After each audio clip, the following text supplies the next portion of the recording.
우리 창세기 8장 여시겠습니다. 창세기 8장 Book of Genesis chapter 8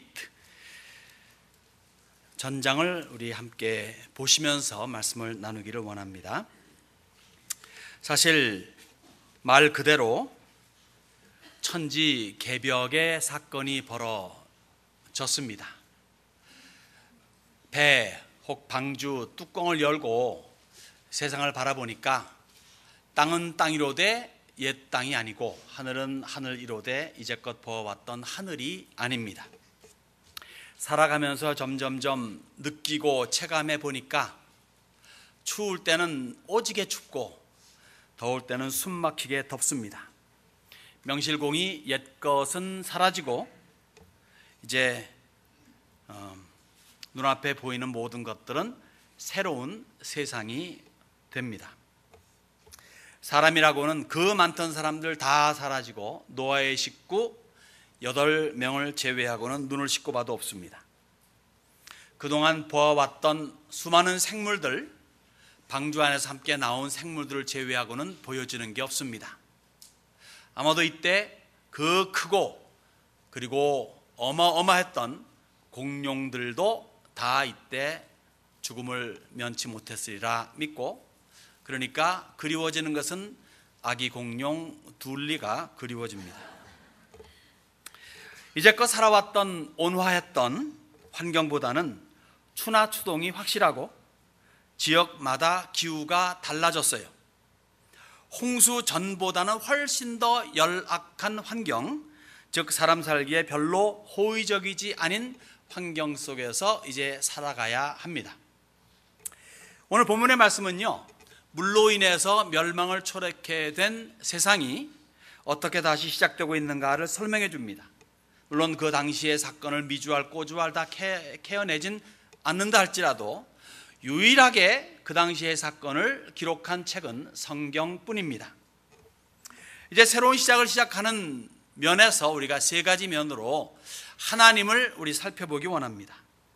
언약을 기억하시는 하나님을 먼저 보고, 그 다음에 복 주시는 하나님을 역시 보게 되고, 그 다음에는 예배를 혹 제사를 흠양하시는 하나님, 세 가지 면으로 볼 예정입니다.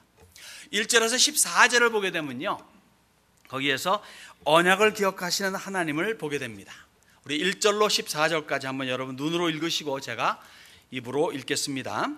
하나님이 노아와 그와 함께 방주에 있는 모든 들짐승과 가축을 기억하사 하나님이 바람을 땅 위에 불게 하심에 물이 줄어들었고 기품의 샘과 하늘의 창문이 닫히고 하늘에서 비가 그침에 물이 땅에서 물러가고 점점 물러가서 150일 후에 줄어들고 일곱째 달 곧 그 달 11의 날에 방주가 아라랏 산에 머물렀으며 물이 점점 줄어들어 10째 달 곧 그 달 초 하룻날에 산들에 봉우리가 보였더라. 40일이 지나서 노아가 그 방주에 낸 창문을 열고 까마귀를 내놓음에 까마귀가 물이 땅에서 마르기까지 날아 왕래하였더라. 그가 또 비둘기를 내놓아 지면에서 물이 줄어들었는지를 알고자 하매 온 지면에 물이 있으므로 비둘기가 땅 붙일 곳을 찾지 못하고 방주로 돌아와 그에게로 오는지라. 그가 손을 내밀어 방주한 자기에게로 받아들이고 또 10일을 기다려 자기 비둘기를 방주에 내놓음에 다시 비둘기를 방주에서 내놓음에 저녁 때에 비둘기가 그에게로 돌아왔는데 그 입에 감람나무 새 잎사귀가 있는지라. 이에 노아가 땅에 물이 줄어든 줄을 알았으며 또 7일을 기다려 비둘기를 내놓음에 다시는 그에게로 돌아오지 아니하였더라. 601년 첫째 달 곧 그 달 초 하룻날에 땅 위에서 물이 거친지라. 노아가 방주 뚜껑을 제치고 본즉 지면에서 물이 거쳤더니 둘째 달 21의 날에 땅이 말랐더라. 아멘. 노아에게 사실 7장을 보게 되면 이미 말씀하셨죠. 7장 4절에 보면 내가 40주야를 낮과 밤으로 1분 1초 쉬지 않고 땅에 비를 내리겠다. 그래서 내가 지은 모든 생물을 지면에서 쓸어버리겠다, 싹쓸이하겠다, 이 말씀하셨습니다. 과연 그렇게 되었습니다. 그리고 40일이 딱 되니까 비가 그칩니다. 즉 하늘의 창문이 닫히고 땅이 봉합됩니다. 홍수가 임할 적에 하늘의 창이 열려가지고 하늘에 있던 물이 쏟아져 내렸다 그랬죠. 하나님께서 천지를 창조하실 적에 물을 둘러 나눠가지고 물과 물 사이에 있는 것을 하늘이라 칭했다 했으니까 하늘 위에 물이 있었고 그 물이 쏟아져 내렸습니다. 그러니까 지구 땅덩어리가 훨씬 더 무거워졌겠죠. 그리고 이 땅속에 있던 물이 솟아나면서 온 땅은 완전히 홍수로 뒤범벅이 되고 40일을 비가 내리니까 온 땅이 다 물로 묻혀버리게 됩니다. 물로 채워지게 됩니다. 그래서 그러게 된 다음부터 어떤 일이 벌어집니까? 비가 그치니까 점점점 이제 물이 가라앉는데 바람을 불게 하시고 물을 점점 가라앉게 만드십니다. 하나님이 만드신 자연의 이치. 사실 여러분, 기적이라고 하는 것은 하나님께는 기적이 아니잖아요. 하나님께 무슨 기적이 있겠고 뭐 다른 게 있겠습니까? 그러나 사람의 이치에서 볼 적에 기적, 즉 자연의 이치를 뛰어넘는 이상한 사건, 사람이 이해할 수 없는 걸 두고 기적이라 하는데, 하나님께서는 그러한 기적을 베푸시려면 특별한 일이 있어야 되고, 그렇지 않을 적에는 일반의 법칙, 즉 하나님께서 창조시에 만들어 놓으신 그러한 법칙을 따라서 움직이십니다. 그래서 자연의 이치를 따라가 점점점 물이 줄어들게 되고 바람이 불게 되고 땅이 이제 점점 나타나게 되는 그러한 세월들이 요구되는 거죠. 하루 만에 주님께서는 몽땅 물을 거쳐버리시고 자 내일 하자 이렇게 하실 수도 있겠으나 그렇게 하지 아니하시고, 편히 말하면 1년 한 열흘 정도 걸려가지고 땅을 제대로 이렇게 복원시키는 그런 사건이 벌어지게 됩니다. 자, 노아의 나이가 600세 되던 해에 홍수가 임했습니다. 그래서 오늘 읽은 부분을 다시 한번 이렇게 반복하면 이렇습니다. 순서대로 볼 적에 600세 되던 해 2월 17일에 비가 내리기 시작합니다. 배 타라! 노아와 8 식구들, 그 다음에 모든 선택된 생물들이 뱃속에 들어가니까 하나님께서 문을 딱 닫아 거시고, 문을 닫아 거신 이후부터 비가 내리기 시작합니다. 며칠? 40일. 온 세상이 물이 됩니다. 그리고 다 죽습니다. 물고기만 신났다고 이제 살아나서 더 자유롭게 활동할 뿐이고, 코로 숨쉬는 모든 생물들은 다 죽습니다. 5개월이 지납니다. 5개월이 지나니까 드디어 배가 땅에 정박을 하게 됩니다. 아라랏 산이에요. 그리고 또 2달 반 정도가 지나니까 10월 1일 날 산봉우리들이 이제 점차 보이기 시작합니다. 40일이 경과해서 11월 10일 날 까마귀와 비둘기를 내어놓아 왕래케 하죠. 그리고 11월 17일 날 비둘기가 감람나무 잎사귀를 물고 옵니다. 일주일 지난 다음이죠. 그러니까 감람나무 잎사귀를 보면서 이제 드디어 물이 거의 다 내려가고 이제는 땅바닥에서 얼마 안 남았구나를 느끼게 되죠. 또 일주일 지나서 비둘기를 내어 보냅니다. 11월 24일입니다. 비둘기가 더 이상 돌아오질 않습니다. 이제 살 길이 보이는구나. 계속 물이 내려가고 있구나. 그리고는 한 달 정도 지나서 601년 1월 초하룻 날 방주 뚜껑을 열고 새 세상을 봅니다. 땅에 물이 거친 날이에요. 그런데 이때 땅에 발을 디디게 되면 어떻게 될까요? 쑥 들어가겠죠.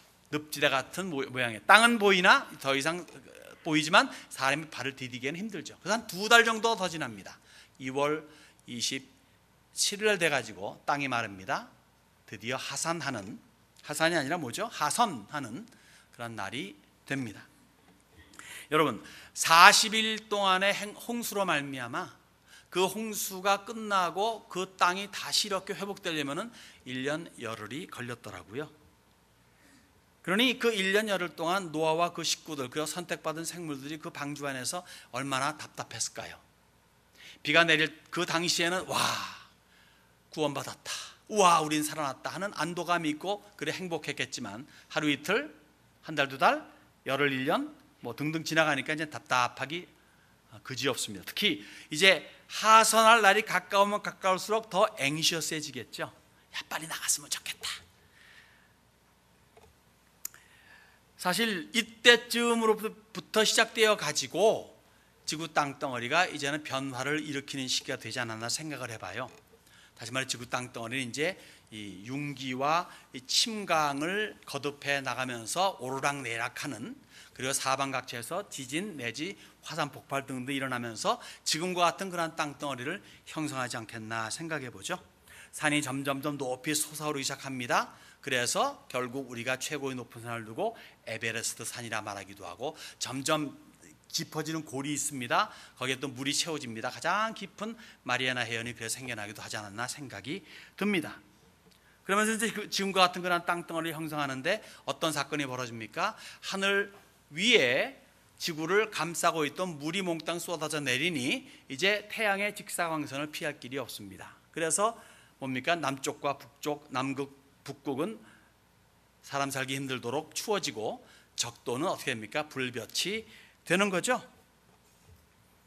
저의 매우 비과학적이고 우스꽝스러운 생각 중에 하나는, 이때쯤 해가지고 지구 축이 23.5도 기울어지지 않았을까? 하늘에 있는 물이 온 땅에 쏟아지면서 더 무거워지고 한쪽에 몰리면서 색깔 옆으로 휘어지지 않았나 하는 그런 아주 바보스틱한 생각을 한번 해봅니다. 확실히 날이 갈수록 사람 살기 힘들어지는 곳이 지구 땅덩어리가 됩니다. 우호적인 것이 아니다라는 거에서 벗어나 가지고 이제는 적대적인 땅이 됩니다. 그나마 그래도 사람이 살만한 기후의 지역들은 날이 가면 갈수록 온갖 가시덤불, 엉겅퀴, 잡풀, 그리고 독초가, 그리고 날벌레, 모기, 파리 등 독성 가득한 생물들로 득식을 되기 시작해요. 정말로 수고하고 땀 흘리며 조심하지 않으면 살기 힘든 땅덩어리가 되고 맙니다. 왜 이런 일이 벌어졌을까요? 단 한 가지 이유 때문입니다. 사람의 죄의 결과이죠. 원래 기가 막히게 아름다운 지구 땅덩어리가 사람의 죄로 말미암아 이렇게 나빠지게 되었습니다. 그래도 하나님께서는 그럼에도 불구하고 사람과의 언약을, 즉 노아와의 언약을 기억하셔서 노아를 통해 인류에게 또 한 번의 기회를 주십니다. 그렇듯 사람이 사는 동안에는 사실 계속적인 기회가 주어져요. 마지막 순간, 숨이 거두어지는 그 순간까지 주님께서는 사람들에게 기회를 주시는 엄청난 은혜의 하나님이십니다. 그래도 하나님을 멀리하고자 하면 할수록 복은 멀어지고 저주는 가까워집니다. 영육간의 인생은 하나님을 멀리하면 할수록 피폐해집니다. 그리고 가까이 하면 가까이 할수록 형통해지고 복이 임합니다. 그래서 인생들은 주께로 가까이 나아와야 됩니다. 오늘 적어도 이 예배에 임하신 여러분들은 주께로 가까이 나오시는, 나오기를 기뻐하시는, 나오기를 원하시는, 나오기를 애쓰시는 분인 줄로 믿습니다. 네. 언약을 기억하시는 하나님은 또한 15절로 19절을 보게 되면요, 복 주시는 하나님으로 묘사됩니다. 15절로 19절 제가 읽고 여러분들 눈으로 읽으시겠습니다.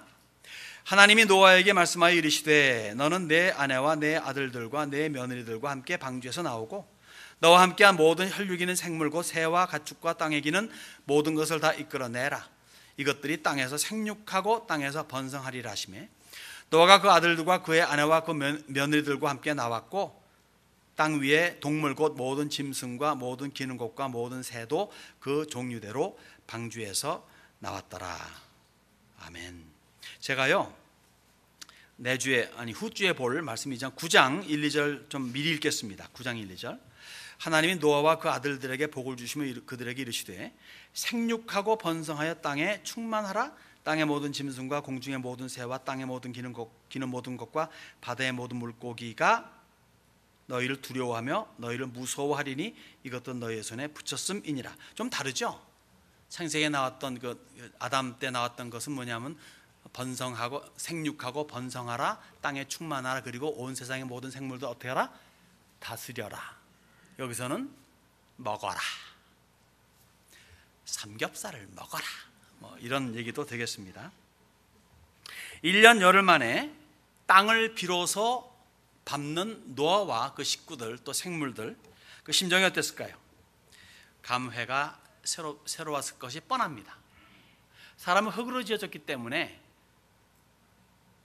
흙을 밟고 살아야 가장 안정돼요.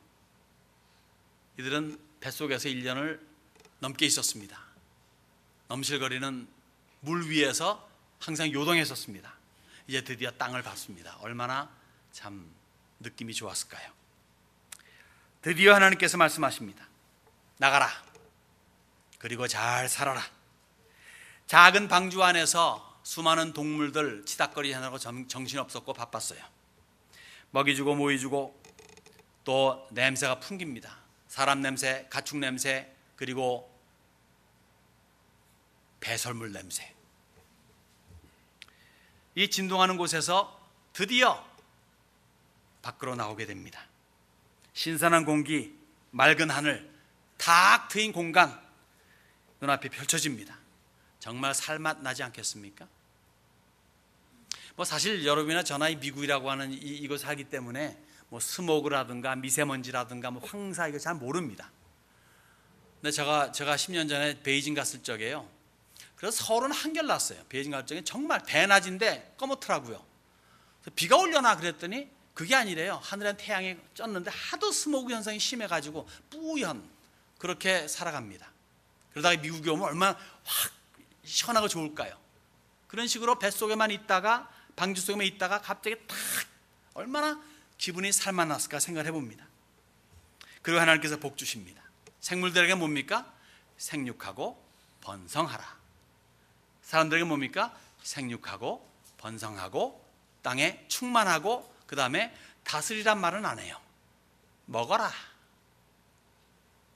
좋은 말 같지만 사실은 아니에요. 왜냐하면요, 먹으라는 얘기는 뭡니까? 어느 인생이, 어느 축생이, 어느 미생이 잡아먹겠다는데 날 잡아잡슈 그럴 게 어디 있겠습니까? 그러니까 뭡니까? 도망가려고 그러겠죠. 그리고 무서워하는 마음을 줬다 그랬죠. 생물들에게. 모든 생물들, 하다못해 심지어 호랑이라든가 북극의 백곰까지도 말이죠, 다 사람 무서워하게 되어 있습니다. 만나면 무서운 거예요. 왜? 와, 나 잡아먹을 놈이네. 우리가 사실 잡아먹으려면 다 잡아먹을 수 있잖아요. 안 잡아먹어서 그렇지 못 잡아먹는 건 없습니다. 그래서 생물들이 있어서 뭡니까? 나를 잡아먹을지 어떻게 알아? 그러니까 무조건 도망가는 거예요. 도망가 못 가면은 나중에 도간에 든주같이 물어버리는 거죠.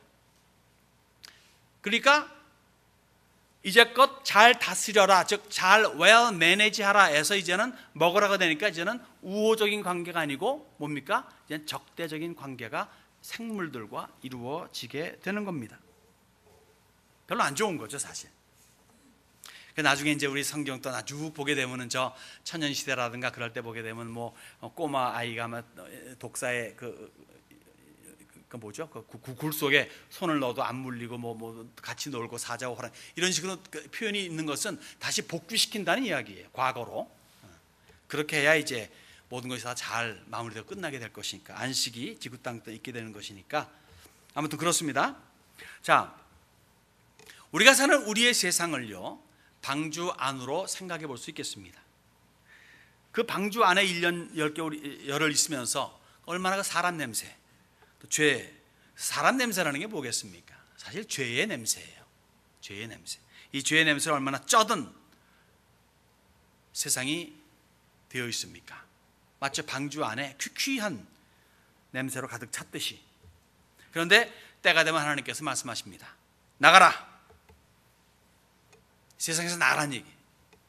잘 살자. 내가 있는 곳에서 나와 함께 영원히 잘 살자. 이렇게 말씀하실 날이 온다는 거죠.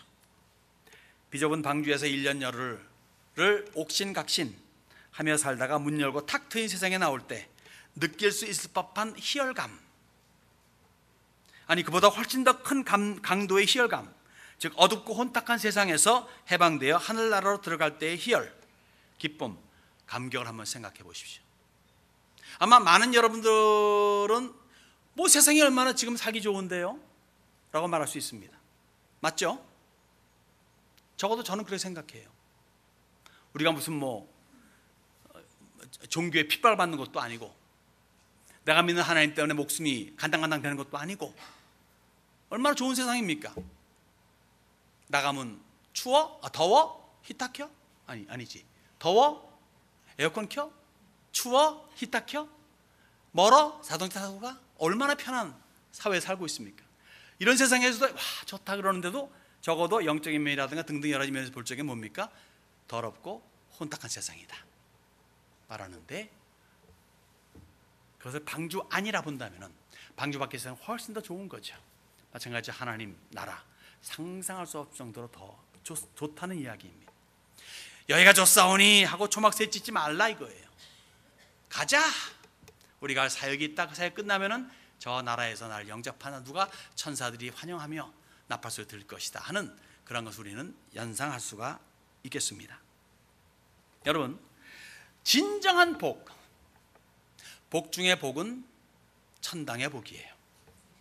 이 세상에서 아무리 잘 살아서 가고 싶은 것, 곧 먹고 싶은 것, 가지고 싶은 것, 하고 싶은 것 다 할 수 있다 해도 영생을 얻지 못하면은 꽝입니다.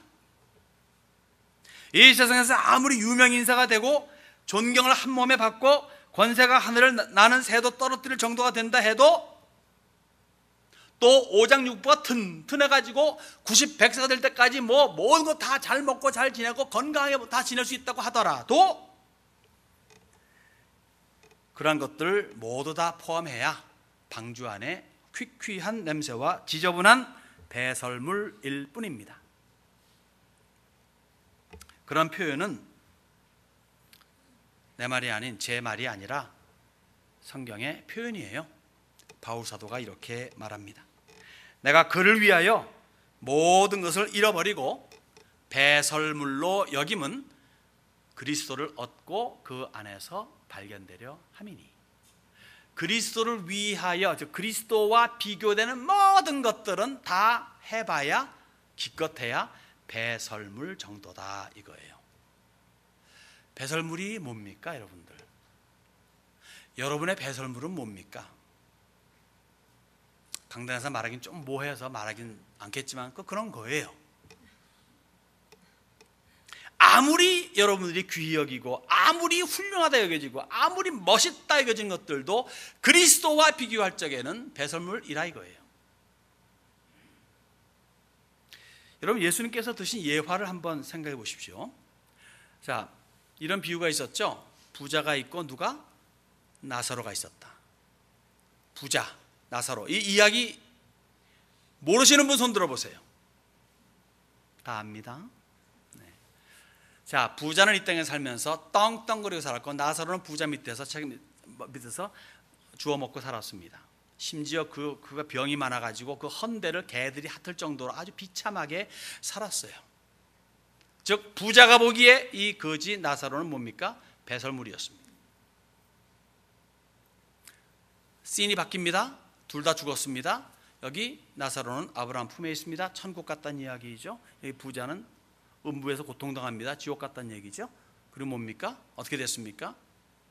부자는 죽어서 보니까 배설물이 되었습니다. 차이는 뭡니까? 이 땅의 한정적인 삶에서의 나사로는 그저 배설물같이 여김받고 살았으나 하나님을 경외했고, 부자는 이 땅에 살면서 떵떵거려 살았지만은 저 내세 그 지옥에서 배설물같이 여김받으며 얼마만큼 한정적입니까? 아니면 무한합니까? 무한히. 이거의 가장 큰 차이입니다.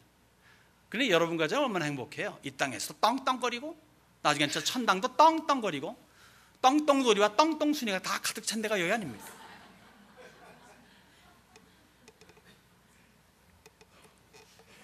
이 자리에서 그 어느 한 분도 이 세상에 취해가지고 살다가 아차는 순간에 지옥불에 떨어지는 분 한 분도 없기를 바랍니다. 여러분, 영생은요 하나님만이 주세요. 그리고 하나님은 예수를 통해서 주십니다. 예수님 말씀하시죠. 내가 길이요 진리요 생명이니 나로 말미암지 않고는 아버지께로 올 자가 아무도 없다고. 그러므로 예수를 믿어야 되는 거죠. 예수를 통하지 않고 구원은 불가능입니다. 예수와 관계 없기에 부자와 같이 배설물 취급당하는 사람이 아무도 없어야 되겠습니다. 그래서 이 자리에서 모두가 다 확실히 예수를 믿음으로 말미암아 진정한 복, 구원의 복, 영생의 복, 천당의 복을 누리시기를 바랍니다. 마지막 볼 사항은요, 우리 하나님께서는 또한 제사를 흠양하신다 이거입니다. 자, 20절에서 22절 보게 되면 이렇습니다. 노아가 여호와께 제단을 쌓고 모든 정결한 짐승과 모든 정결한 새 중에서 제물을 취하여 번제로 제단에 드렸더니 여호와께서 그 향기를 받으시고 그 중심에 이르시되 내가 다시는 사람으로 말미암아 땅을 저주하지 아니하리니 이는 사람의 마음이 계획하는 바가 어려서부터 악함이라. 내가 전에 행한 것 같이 모든 생물을 다시 멸하지 아니하리니 땅이 있을 동안에는 심음과 거둠과 추위와 더위와 여름과 겨울과 낮과 밤이 쉬지 아니하리라. 방주에서 나온 노아가 처음으로 한 행동, 기록된 행동은 하나님께 제사를 드리는 것이었습니다. 모든 정결한 생물과 동물과 가축과 새 중에서 가장 정결한 것을 택해가지고 하나님께 제사를 올립니다. 그 노아 생각에, 야, 이제 드디어 방주에서 나오는구나. 아유, 이제 살았다 할 때에 제일 먼저 한 것이 제사였다는 거예요. 여러분, 오늘도 마찬가지입니다. 제사는, 예배는 삶의 최우선의 자리에 있어야 합니다. 최우선이라는 게 뭡니까? 어떤 상태이든 어떤 환경이든 열일 제쳐놓고 가장 먼저 하는 것을 두고 최우선이라는 겁니다. 좀 심하게 표현하면요, 밥보다 예배예요. 저희 구역에서 제가 주장해가지고 여러 해 전에 6시에 모이니까 우리 저녁을 먼저 먹고 우리의 건강을 위하여 시간 맞춰 저녁을 먹고 그 다음에 예배합시다. 그냥 몇 달 쭉 했어요. 어느 날 보니까 이 구역원들이 반동을 일으켜가지고 아닙니다, 예배가 먼저입니다 해서 제가 뱉기를 들었죠. 지금 계속 예배를 먼저 드리고 그 다음에 저녁을 합니다. 아마 다른 구역들도 그렇게 하는 줄로 알아요. 밥보다 예배입니다. 심리학자들이 말할 적에 인간의 2대 본능이 있다 그러죠. 뭡니까? 식욕과 성욕. 이것보다도 예배가 먼저입니다. 본능이, 본성이, 느낌이, 감정이, 주견이, 신념이 어떻다 할지라도 예배입니다. 그만큼 예배는 인생의 최우선의 자리에 차지해야 하는 거예요. 제사를 받으신 하나님께서 작정하십니다. 다시는 내가 물로 심판치 아니하리라. 사람으로 말미암아 땅이나 생물들이 더 이상 해를 입지 않으리라. 아마 사람의 죄악으로 인해서 땅이나 생물들이 더 이상의 저주를 받을 수 없을 정도로 이미 땅은 피폐한 상황에 이르지 않았나 생각해 봅니다. 물론 사람 역시 하나님의 은혜가 없는 상황에서는 더 이상 나빠질래 나빠질 수 없는 악한 상태이었을 겁니다. 본문이 뭘 말합니까? 사람의 마음이 계획하는 바가 어려서부터 악함이라. 또 6장이죠. 6장 5절 뭘 말합니까? 항상, 그러니까 홍수가 있기 이전에 세대들도 얘기할 적에 항상 악할 뿐이다. 이 둘 합치면 뭡니까? 어려서부터 항상 악하다. 여러분, 어린 꼬마들 보세요. 착하고 귀엽고 예쁘고 눈에 넣어도 안 아프죠? 하는 짓 보면 악해요. 서너 살짜리 꼬마애들요, 어른들보다 훨씬 더 아주 야비하고 그리고 정말 잔인합니다. 그 아이들이 자살할 줄 몰라서 그렇지요. 그 서너 살짜리 꼬마애들 간에 왕따 당하면 자살할지도 몰라요. 그런 지성이 생겨났다면 그럴 정도로 아주 무섭습니다. 어려서부터 항상 악한 게 인생이라고 성경은 말해줍니다. 노아도요? 네. 셈도 함도 야벳도? 네. 와이프 그다음 며느리들도? 네, 그렇습니다. 그런데 뭡니까? 성경 뭘 말합니까? 그러나 노아는 여호와의 은혜를 입었더라 라고 말합니다. 은혜이기 때문에 악함이 커버가 되는 겁니다. 의로움, 물론 당대의 의로운 자가 노아였단 말이에요. 그 의로움 이전에 하나님의 은혜가 먼저 임했다는 사실이죠. 여러분 22절은요 우리 본문 맨 마지막 절 보게 되면요, 땅이 있을 동안에는 심음과 거둠과 추위와 더위와 여름과 겨울과 낮과 밤이 쉬지 아니하리라. 뭐 읽는 사람에 따라서는 좀 감정선에 따라 달라질는지 몰라도요, 최소한 밝고 행복한 구절 같지는 않아요. 오히려 사람이 사는 동안에 좀 고생스러울 것 같다는 느낌이 들지 않습니까? 이른바 변화무쌍입니다. 변화가 전혀 없다면 좀 권태로울지 모르겠지만 수시로 변하는 것은 언제든지 좋지 않아요. 그래서 조석 변개란 말이 참 좋은 말입니까? 아닙니다. 인생살이 그렇지 않습니까? 다 한 인생을 살아가지만 다 달라요. 과거와 현재가 다릅니다. 같은 뱃속에서 태어나고 비슷한 환경 속에서 자라는데도 다르게 살아갑니다. 어느 한 인생 똑같이 살아가는 사람 없더라고요. 그래서 인생이 재밌잖아 라고 말하는지 모르겠습니다. 그렇지만 한 가지 공통된 것은 이거입니다. 인생은 피곤하다. 왜 지혜자 솔로몬이 헛되고 헛되며 헛되고 헛되니 모든 것이 헛되다 라고 그렇게 말씀하고 있습니까?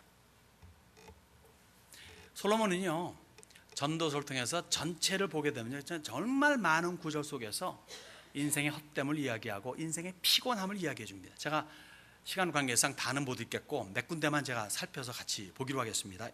1장 8절을 보게 되면요, 모든 만물이 피곤하다는 것을 사람이 말로 다 말할 수는 없나니 눈은 보아도 족함이 없고 귀는 들어도 가득 차지 아니하도다. 제가 설명은 않겠습니다. 한번 읽으시면서 한번 생각해 보십시오.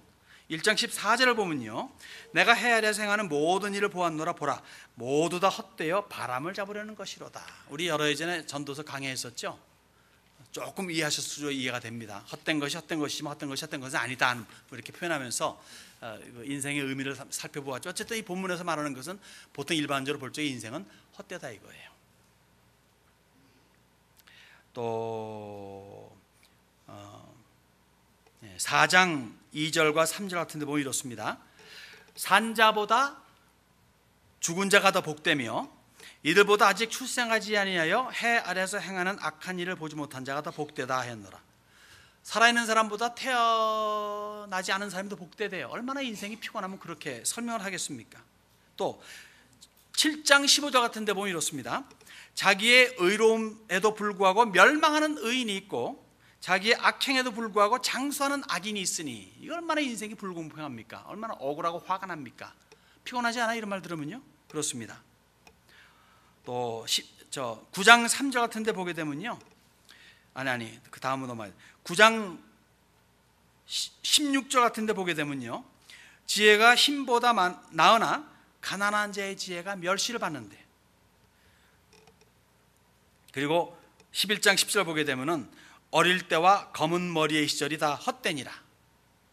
제가 물론 검은 머리가 훨씬 많습니다만은 흰머리가 조금 생겨났습니다. 근데 검은 머리가 가득 찰 때가 어느 때일까요? 젊을 때죠. 어릴 때는 어릴 때죠. 어릴 때와 젊을 때는 뭡니까? 꿈이 많고 나름대로 비전이 있고 야심이 있고 등등 에너지가 넘쳐나는 그런 때 아니겠습니까? 뭘 말합니까? 헛되다. 또 한 가지 12장 12절에 보게 되니까 많은 책들을 짓는 것은 끝이 없고 많이 공부하는 것은 몸을 피곤하게 하느니라. 이 말을 잘못 이해하게 되면 아이들한테 공부 안 하는 익스큐즈를 줄 수가 있죠. 제가 옛날에 이 말씀을 알았더라면 좀 그렇게 핑계를 부모님께 댔을 텐데, 아무튼 그렇습니다. 사람들이 참 높이 숭상하고 와, 책 많이 지었대 저 양반, 정말 참 많이 배웠대. 그렇지만은 인생이 피곤하다 하는 것을 반증해 주는 것이라 볼 수 있겠습니다. 그러면서 솔로몬은 이렇게 전도서를 깔끔하게 정리합니다. 일의 결국을 다 들었으니 하나님을 경외하고 그의 명령들을 지킬지어다. 이것이 사람의 본분이니라. 하나님은 모든 행위와 모든 은밀한 일을 선악간에 심판하시리라고 말합니다. 그렇습니다. 인생살이에 사실 남는 건 한 가지, 모든 것이 다 없어지는 것이지만, 그래서 헛된 것이지만 남는 게 한 가지 있어요. 뭡니까? 하나님을 경외하며 말씀 따라 사는 예배자의 삶입니다. 하나님을 경외하는 가운데 말씀 따라 사는 인생이 그것을 중심으로 해가지고 인생을 꾸려나가고 인생을 계획해나가고 이러저런 일을 하게 되고 저러저런 일을 하게 된다면 그것이 다 남는 것이고 그것이 다 하늘나라로 올라가는 것이에요. 그래서 하늘에 상급을 쌓아두라는 겁니다. 그러나 세상을 생각하고 하나님을 도외시하고 하나님을 별 의식하지 아니하고 세상 살이에서 바쁘게 살다 보면 그런 모든 것들은 자기 죽음과 동시에 다 없어지고 마는 겁니다. 사람의 뇌리에서 다 사라지고 말게 되죠. 오늘 하나님께서는 누구를 찾습니까? 예배하는 자를 찾습니다. 요한복음 4장에 아버지께서는 자기에게 이렇게 예배하는 자들을 찾으시느니라. 하나님은 영이시니 예배하는 자가 영과 진리로 예배할지니라. 사랑하는 세미한 여러분들, 신앙의 삶은요, 예배로 시작해서 예배로 마칩니다. 예수 믿어 새로운 피조물이 되었으면은 예배에 주안점을 두어야 되는 거죠. 이것이 당연한 겁니다. 그러면 인생 성공은 나타나온 당상이에요. 예수 믿게 된 사람이요, 처음으로 생각하는 게 뭔지 아세요? 교회 가야지 이거예요. 왜요? 교회에서 예배드리니까. 당연한, 왜? 하나님께서 예수 믿는 사람들, 하나님을 경외하는 사람들에게 주신 기본적인 장착된 그런 것이 예배이기 때문에 예배를 먼저 생각합니다. 당연한 겁니다. 새로운 세상을 펼치신 하나님, 그 하나님은 노아와의 언약을 기억하시고 홍수를 그치셨습니다. 땅을 마르게 하셨습니다. 그리고 노아로 하여금 다시 생육하고 번성하게 하시는 복을 내리십니다. 그리고는 노아의 제사를 받으시고 흠양하십니다. 여러분, 우리는 어떠합니까?